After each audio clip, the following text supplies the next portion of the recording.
menurut saya ini adalah sebuah prestasi yang diraih oleh para staf kami di Kementerian Hak Asasi Manusia, Sekretaris Jenderal, Inspektur Jenderal, Direktur Jenderal, para direktur dan semua staf bekerja siang dan malam, dan kami sendiri pun seringkali tidur di kantor.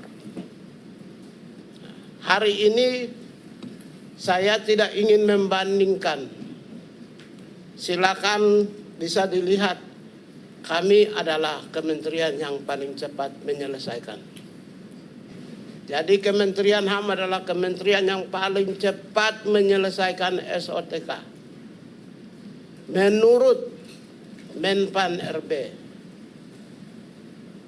Ya, jadi saya mempertanggungjawabkan, saya menyatakan 2 minggu pun bisa saya selesaikan.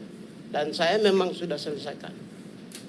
Dan Desember 2024, bulan Desember 2024, Eselon 1, Sekretaris Jenderal, Inspektur Jenderal, Direktur Jenderal, Eselon 2, Eselon 3, Eselon 4, semua definitif.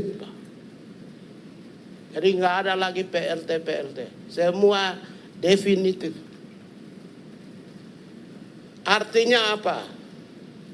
Kami 6 atau 7 bulan lebih cepat dari target tim transisi, yaitu Juni 2025. Kami sudah menyelesaikan Desember 2024. Ya, menurut saya ini adalah sebuah prestasi yang diraih oleh para staf kami di Kementerian Hak Asasi Manusia, Sekretaris Jenderal, Inspektur Jenderal, Direktur Jenderal, para direktur dan semua staf bekerja siang dan malam, dan kami sendiri pun seringkali tidur di kantor.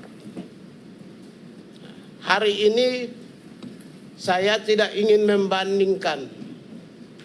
Silakan bisa dilihat, kami adalah kementerian yang paling cepat menyelesaikan.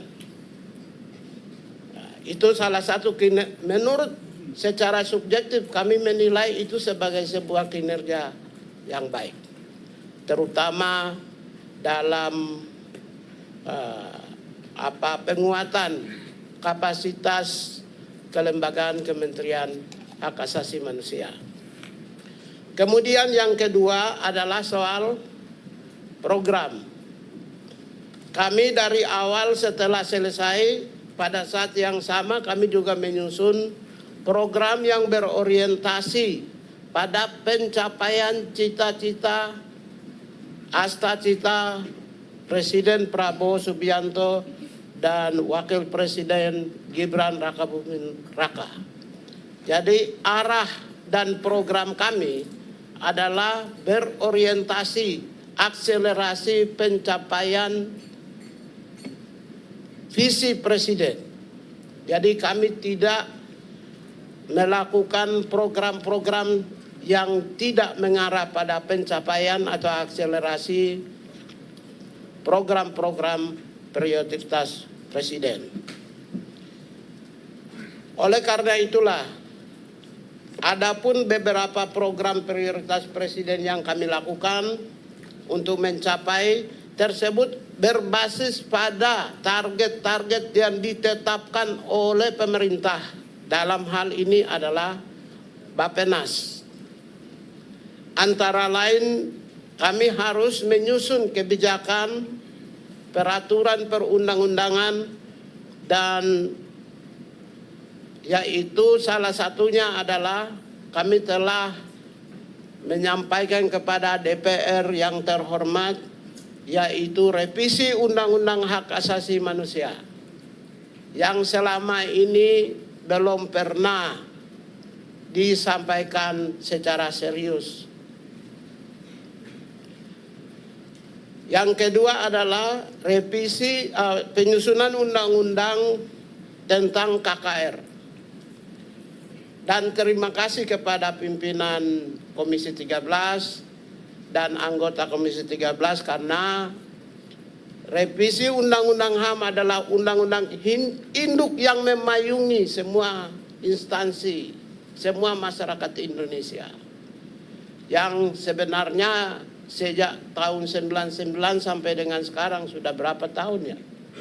25 tahun sebenarnya sudah tidak sesuai dengan zamannya lagi.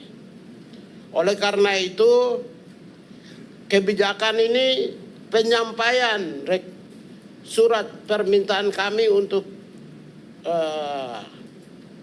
agar supaya revisi Undang-Undang HAM ini sangat penting urgensitasnya, sehingga kami berharap pimpinan DPR bisa mendukungnya.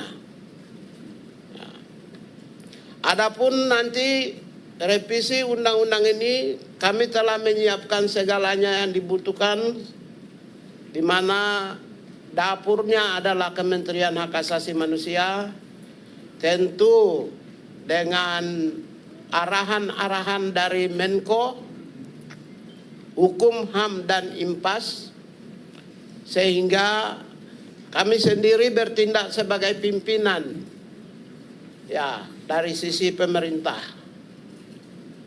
Karena kami adalah pimpinan dan sekretariat, maka kami setelah menyiapkan semua yang dibutuhkan, termasuk mengusulkan untuk dukungan administrasi kepada pimpinan DPR yang terhormat.